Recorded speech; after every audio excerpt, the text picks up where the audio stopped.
It is as I thought. How, sir? You say you saw someone in the corridor. No, only a candle on the floor. But you heard an odd laugh. You've heard that laugh before, I should think, or something like it. There is a woman who sews here, Grace Poole. She laughs in that way. She's a singular person, sir. You've guessed it. Grace Poole, she is, as you say, singular. Very. I shall reflect upon the matter. Right, sir. Miss Eyre, you are the only person beside myself who knows the details of tonight's incident. You're no talking fool. You will say nothing. I will account for this state of affairs. Now, go to your own room. You cannot sleep here, sir. I shall do very well on the library sofa. It must be nearly 4. In 2 hours, the servants will be up. Good night, then, sir. What? You're quitting me already? And in that way? You said I might go, sir. At least shake hands.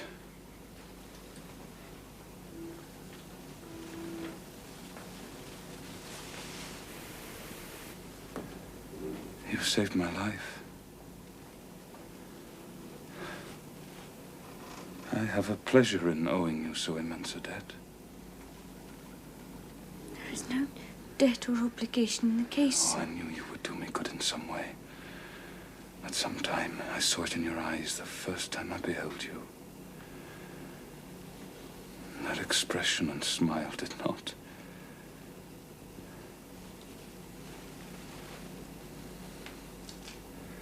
Did not strike delight to my very inmost heart so for nothing.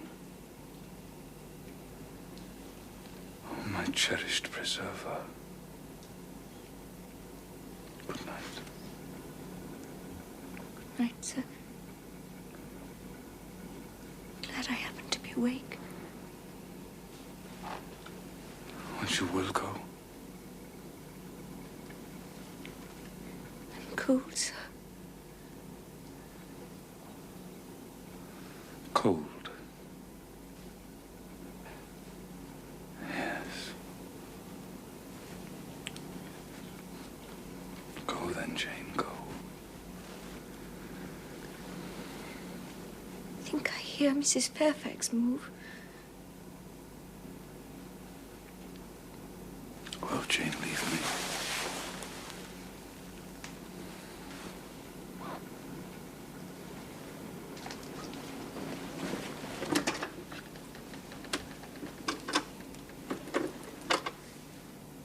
Right, sir.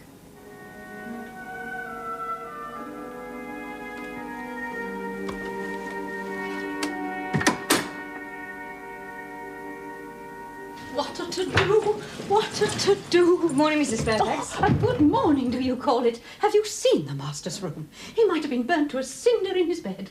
And all for being careless with a candle. Ah, well, we shall have it to rights within the day.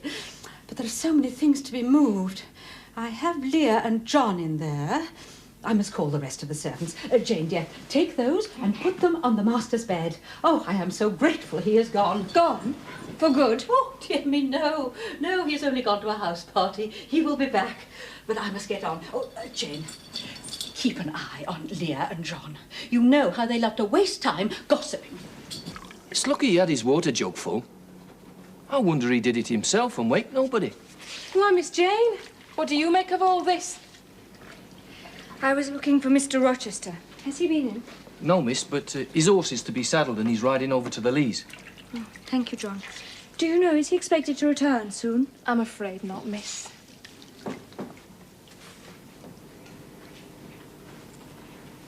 Good morning, miss. Good morning, Grace. 'Tis a strange affair, is it not? I've been told what happened. Did Mr. Rochester wake no one? Did no one hear him move? Well, the servants sleep too far off to hear, miss. Mrs. Fairfax heard nothing. Elderly people often sleep heavy. But you sleep nearby, miss, and I should say that being young, you're a light sleeper. Did you not hear a noise? I did. At first I thought it was Pilot. But Pilot cannot laugh.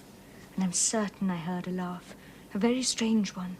Well, it's hardly likely Master would laugh when he was in such danger. I should think, miss, you must have been dreaming. I was not dreaming. You did not think of opening your door and going out into the gallery? Certainly not. I bolted my door. I have not done so before, but I shall in future. It will be a wise thing to do. I've never heard of the hall being attempted by robbers, but there are hundreds of pounds worth of plate, and there are very few servants. I always think it best to err on the safe side. A deal of people, miss, are for trusting all to Providence. But I say Providence blesses those that help themselves. Mrs. Poole, will you come down to the servants' dinner? No. Just put my pint of porter and a bit of pudding on a tray and I'll carry it upstairs. You'll have some meat. Oh, just a morsel. And a taste of cheese, that's all, Maria. Mrs. Fairfax is looking for you, miss, for dinner. Thank you.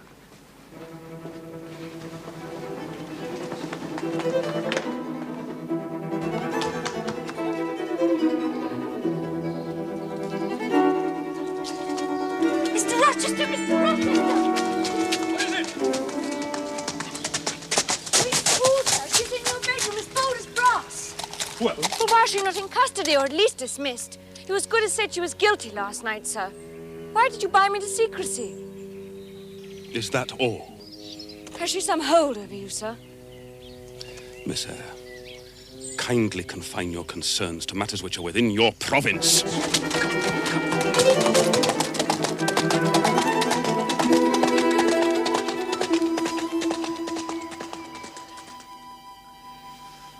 Days. And not a word from Mr. Rochester. I wouldn't be surprised if he doesn't go straight back to the continent and doesn't show his face in Thornfield for another year or more. But would he not let you know? No. He has often left us suddenly and without warning. Oh, the tray is not yet ready for you, Leah. No, Mum, but here's a letter just come. Oh. Thank you. It is from the master. Well.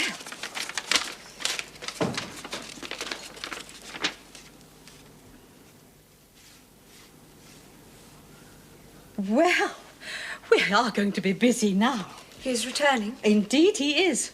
And within 3 days, he's bringing a party of friends with him. And the Honourable Blanche Ingram.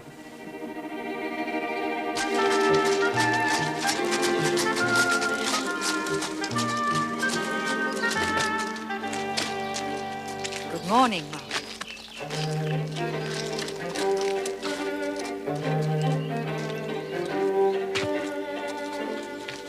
Welcome to Thornfield. Welcome home, sir. thank you, Mrs. Fairfax. I've enjoyed the company of my own equal on horseback in the county. Without pest of friends by 5 minutes. I always adore this house. Mrs. Grace was an adorable guest.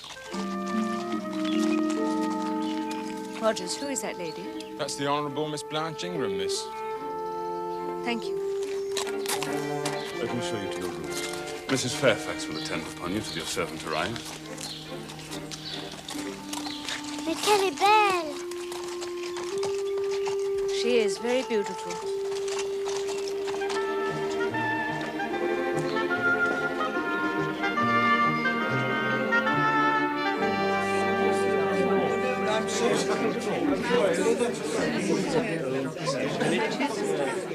The carriages are ready, sir. Thank you, John. En avant, mes amis!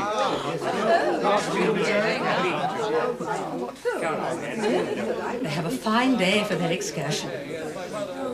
And do not Mr. Rochester and Miss Blanche make a fine couple? He evidently prefers her to any of the other ladies. Oh, it is clear he admires her. Yes, it is. Ah, but you see, my dear, the gentry have more to consider than themselves. Marriage is a duty. It involves fortunes, family trees, the bringing together of estates. And there must come a time when any gentleman has to consider his duty. She's indeed beautiful. Oh, you will see her at her best this evening. I happened to mention to Mr. Rochester how much Adele wished to be introduced to the ladies.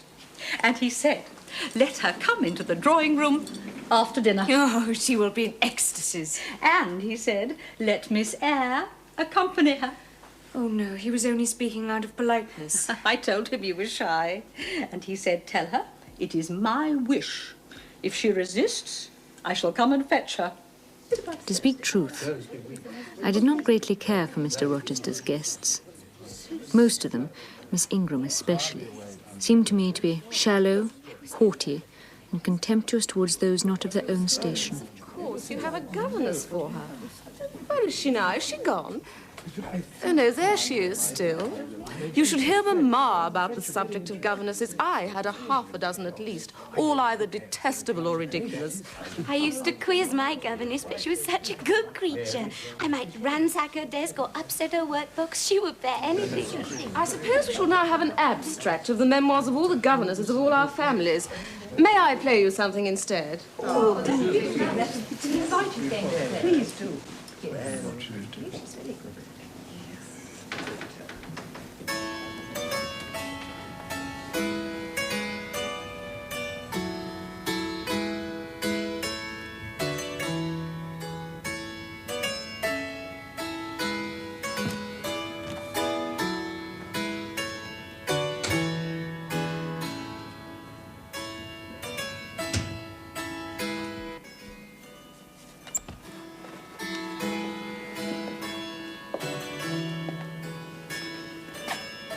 How'd you do? I'm very well, sir. Why didn't you come and speak to me in the room? I did not wish to disturb you as you seemed engaged, sir. Well, what have you been doing during my absence? Nothing particular. Teaching Adele as usual. You're looking a good deal paler than you were. What's the matter? Nothing is the matter, sir. Did you catch cold? That night you half drowned me? Not the least, sir. Return to the drawing room. You're deserting too early. I am tired, sir. And a little depressed. What about? Tell me. I'm not depressed. But I affirm that you are. So much depressed that a few more words would bring tears to your eyes.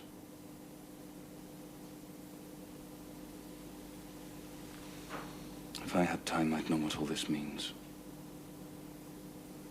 No. Tonight I excuse you, but remember, so long as my visitors stay, I shall expect you in the drawing room every evening. It is my wish. Don't neglect it. Now go. Send Sophie for Adele. Good night.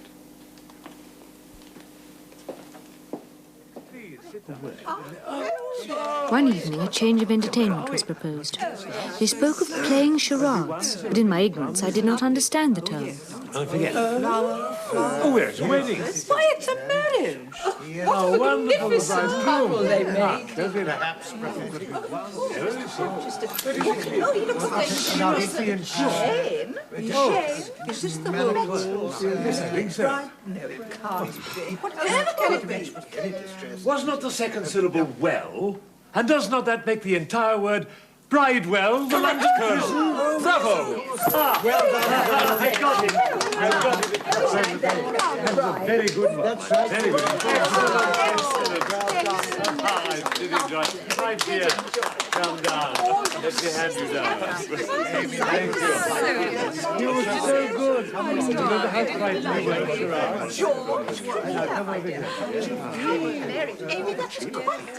And remember, Miss Ingram, you are now my wife. We were married just now in front of all these witnesses. I saw he was going to marry her for her family, rank, and connections. I was not jealous, or only rarely so. But I suffered an ever-torturing pain, for I knew he did not love her. Oh, yes, I do. He told us next day that he had been summoned to Milcott on business and would not be back till late. That same afternoon, a stranger arrived at Thornfield.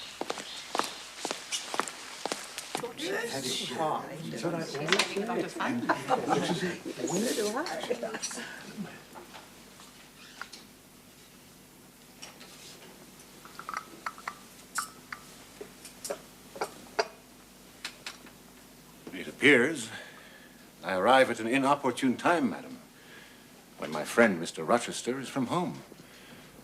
But I arrive from a very long journey, and I think I may presume so far an old and intimate acquaintance as to install myself till he returns. My name is Mason. I am but just arrived in England. I spent some time on the West Indies station, sir. Do I detect? You have an acute ear, sir. I am from Kingston, Jamaica. I know it well. It was there that I met Mr. Rochester. I did not know that Mr. Rochester had ever been to the West Indies. Oh, Rochester has been everywhere. But allow me to introduce you to the company, Mr. Mason. Lady Ingram, permit me to present Mr. Mason formally to you. Yes, certainly. Lady Lynn? Rochester did not like the West Indies. Hurricanes and heat and the appalling rainfall were too much even for his heroic tastes. Beg pardon, sir. There's an old woman in all being extremely troublesome, refusing to leave. A gypsy, sir. Well, tell her I'm a magistrate, and she'll have her put in the stocks if she does not take herself off. No, wait. Sam, did I hear you say she was a gypsy? Yes, sir. She insists on being brought in before quality to tell fortunes. Well, we have no plans for entertainment. Let her entertain us. Surely, Colonel Dent, you would not encourage such a low impostor. What is she like? A shocking, ugly, old creature, miss, almost as black as them calls. Let's have her in. To be sure, why throw away the chance of a little fun? Show her into the library. Well, that is what she wants, miss. She says she'll not appear before the vulgar herd. I think I had better go first. No, sir. She wants no gentlemen. Ladies only, and only them that's young and single. By Jove, she has taste. Oh, my best, my dearest, pause. Reflect.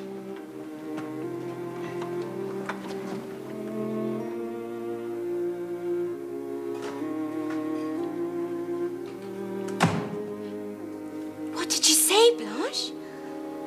Well, Blanche? She poured my palm and told me what such people usually tell. It is my turn now.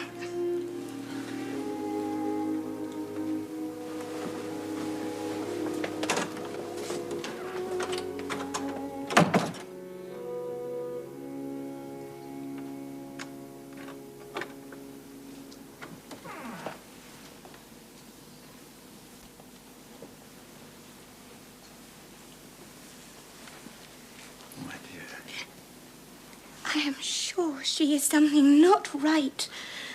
She told me such things. She knows all about us.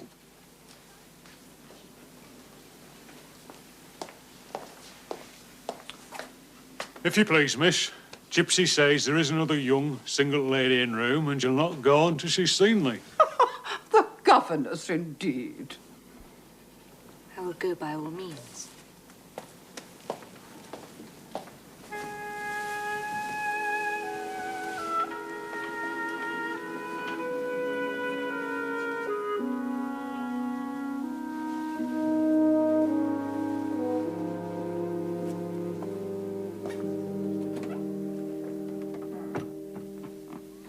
I can make nothing of such hand as that is to fine. Nail on the rug. It's in the face. It's about the eyes and the set of the mouth. I wonder with what feelings you came to me tonight. You have no secret hope that whispers to you of a sweet future? The utmost I hope is to save enough money for a little school someday. Mean food for the heart. And when you're sitting in that window seat. Oh, yes, I know your habits.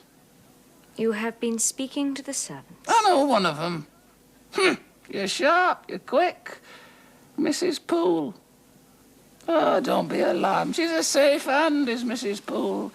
She can be trusted. Now, when you're sitting in that window seat, do you think of nothing but your future school? Is there not one of your companions you think about? Is there not one face that you study? I like to observe all faces. You're forced to observe your master. He is not at home. Does that blot him, as it were, out of existence? I can scarcely see what Mr. Rochester has to do with my ways. Ah, amid all this society, have you not seen love in his face? I did not come here to confess. Is it known that Mr. Rochester is to be married? Ah, and to the beautiful Miss Ingram. Shortly. Appearances would make it seem so. But, Mother, I did not come here to hear Mr. Rochester's fortune. I came to hear my own. Ah, your fortune is yet doubtful. Chance has offered you a measure of happiness. It depends on yourself to stretch out your hand and take it up. Whether you will do so is the question. Kneel again on the rug. Do not keep me long. The fire burns me.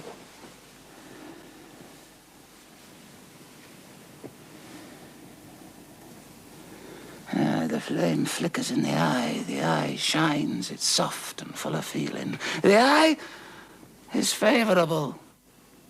The mouth, at times, delights in laughter. The brow's the enemy. That brow says I can live alone if self-respect requires it. I needn't sell my soul to buy bliss. That forehead declares reason, sits firm and holds the reins. It will not let her feelings burst away and hurry her to wild chasms. Strong wind, earthquake, shock and fire may pass by. But I will follow the guiding of that still, small voice called conscience. Well said, conscience, your voice shall be respected. Well, Jane, do you know me now? Off, ye lendings! It's all carried out, don't you think? This was no party game. You have been trying to draw me out. Oh, Jane, do you forgive me? I don't know. I shall have to have time to think about it. Mr. Rochester, are you aware there is a stranger waiting to see you? Mr. Mason of the West Indies. Mason. The West Indies. Are you ill, sir? Oh, Jane, I've got a blow, Jane. Where is he? In there with the others.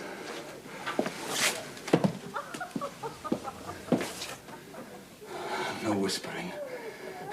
They're laughing and talking. He seemed sociable. Sociable? Jane, if all those people turned their back on me, went away from here, would you go too? I would stay with any friend. I will stay with you. But why? Jane, go in there. Step quietly up to Mason. Whisper in his ear. Tell him that Rochester is here and waiting to see him. Show him in, then leave us.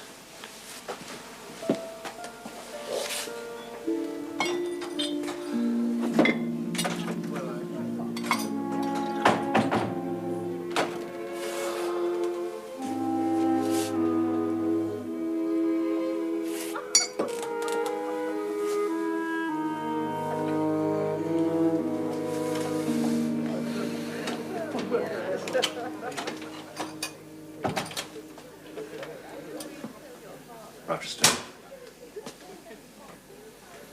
I'm sorry to arrive without warning.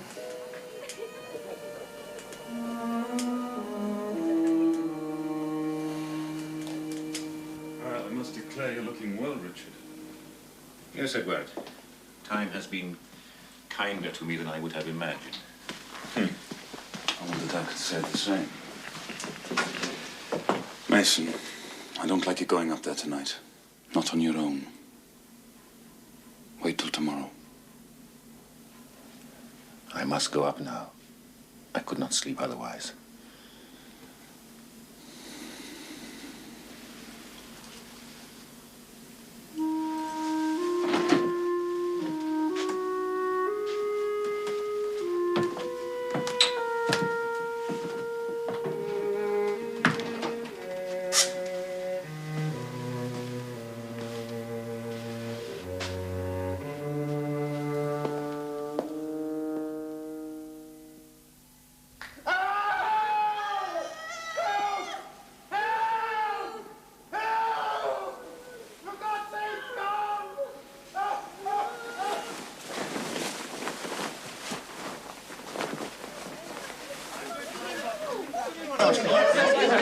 Henry, my dear fellow, did you hear that?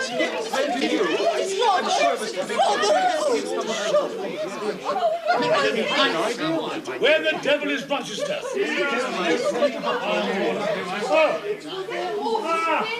Don't strangle me. All is right, Julie. All is right. What the deuce was that noise then? Yes, one of the servants had a nightmare. That's all. Now I must ask you all to return to your rooms. We must get the house settled. Yes. Gentlemen, have the goodness to set the ladies an example. Miss Ingram, I can count on you. Ladies, you'll catch your death of cold in this gallery. I'm sure. Come on. No.